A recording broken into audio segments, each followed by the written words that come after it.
Hello বন্ধুরা, রুই মাছের কালিয়া ট্রাই করেছেন? পারফেক্ট সুস্বাদু একটি খাবার। ঠিক এই রকম পারফেক্ট রুই মাছের কালিয়া কিভাবে সহজে বানিয়ে নেবেন দেখে নেওয়া যাক। সর্বপ্রথম আমি বড় সাইজের 4 পিস রুই মাছ নিয়েছি। আপনি আপনার পরিমাণ মতো নেবেন। এটিকে ম্যারিনেট করে নিতে হবে। তার জন্য লবণ, হলদি গুঁড়ো পাউডার, আদা, রসুন এবং কাঁচা লঙ্কার করে রাখা একসঙ্গে পেস্ট। এরপরে এতে সরিষার তেল 3 থেকে 4 চামচ পরিমাণ দিয়ে ভালো করে ম্যারিনেট করে নিতে হবে।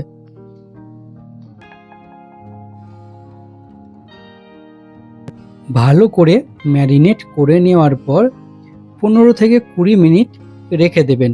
তাহলে কি হবে, এই সমস্ত ইনগ্রিডিয়েন্টস মাছের মধ্যে ঢুকে যাবে আর মাছটাও খুব সুস্বাদু টেস্টফুল খেতে হবে। তো দেখছেন ম্যারিনেট হয়ে গেছে। তো এরপরে কড়াইয়ে সর্ষের তেল দিয়ে দিতে হবে। অবশ্যই তেলটা একটু বেশি পরিমাণ দেবেন মাছগুলিকে ভাজার জন্য। তেল সম্পূর্ণভাবে গরম হয়ে গেলে একে একে মাছগুলোকে দিয়ে উল্টে পাল্টে নিয়ে ভেজে নেবেন। অবশ্যই একটু সাবধানে ভাজবেন যাতে মাছগুলো ভেঙে না যায়। আর 80 to 90% ভাজবেন, ফুল ভাজতে হবে না, কারণ এরপরে যখন কালিয়াটা তৈরি করবেন তার জন্য কিছুটা বাকি রাখতে হবে।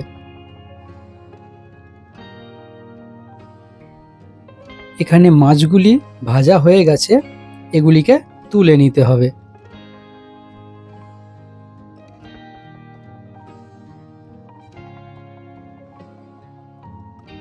এরপরে মাছ ভাজা কমপ্লিটের পরে যে তেলটি বাড়তি থেকে যাবে তার মধ্যে এখানে গরম হয়ে গেলে দিয়ে দেব গোটা জিরে কিছুটা পরিমাণ, 2টো ছোট এলাইচি, একটা দারচিনি। এগুলিকে একটু নাড়িয়ে চাড়িয়ে নিয়ে যখন ফ্লেভারটি একটু চলে আসবে তখন এর মধ্যে টুকরো করে রাখা পেঁয়াজ দিয়ে দিতে হবে। পেঁয়াজের কোয়ান্টিটিটা অবশ্যই একটু বেশি পরিমাণ দেবেন, তাহলে গ্রেভিটা খুব সুন্দর হবে। এরপরে পেঁয়াজগুলো ঠিক গোল্ডেন ব্রাউন কালারে নিয়ে আসতে হবে।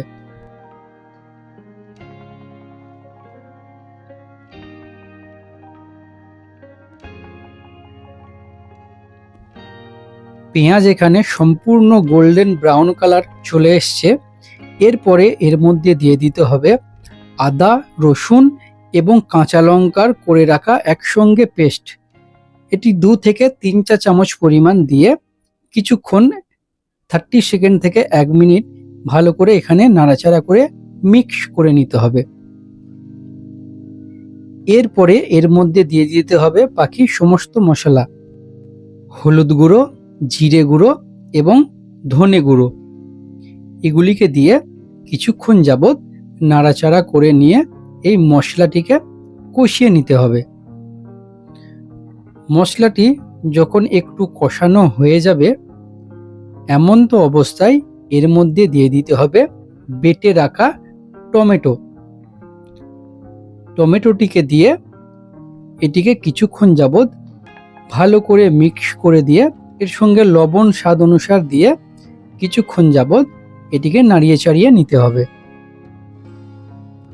অবশেষে এখানে 1 চা চামচ পরিমাণ কাশ্মীরি লঙ্কার গুঁড়ো দিয়ে ভালো করে গ্রেভিটিকে এখানে নাড়িয়ে চাড়িয়ে নিতে হবে।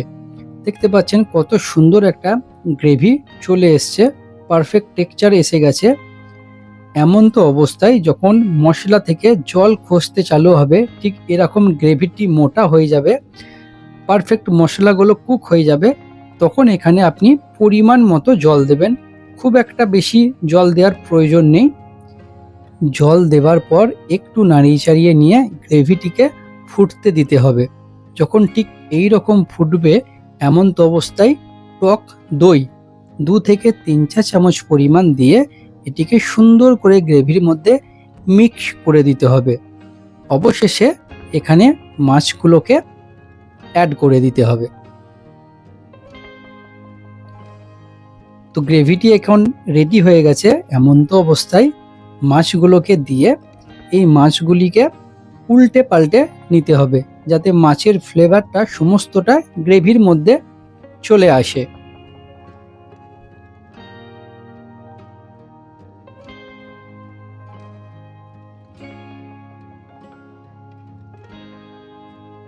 মাছগুলো উল্টে পাল্টে নেওয়া হয়ে গেলে এটিকে কিছুক্ষণের জন্য ঢাকা দিয়ে দিতে হবে পারফেক্ট কুকড হবার জন্য।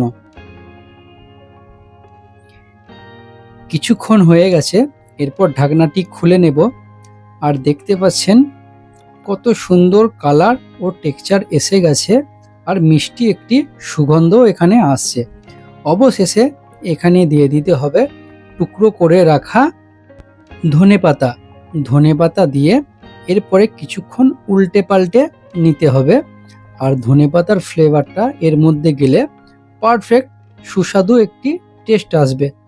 আর দেখতেই পাচ্ছেন কত সুন্দর গ্রেভিটা এখানে তৈরি হয়েছে, টেক্সচারটাও পারফেক্ট এসেছে। আর আমাদের কালিয়া দেখুন পারফেক্টভাবে এখানে রেডি হয়ে গেছে। এটি পরিবেশনের জন্য সম্পূর্ণভাবে প্রস্তুত। তো চলুন এরপর এগুলিকে তুলে নেওয়া যাক।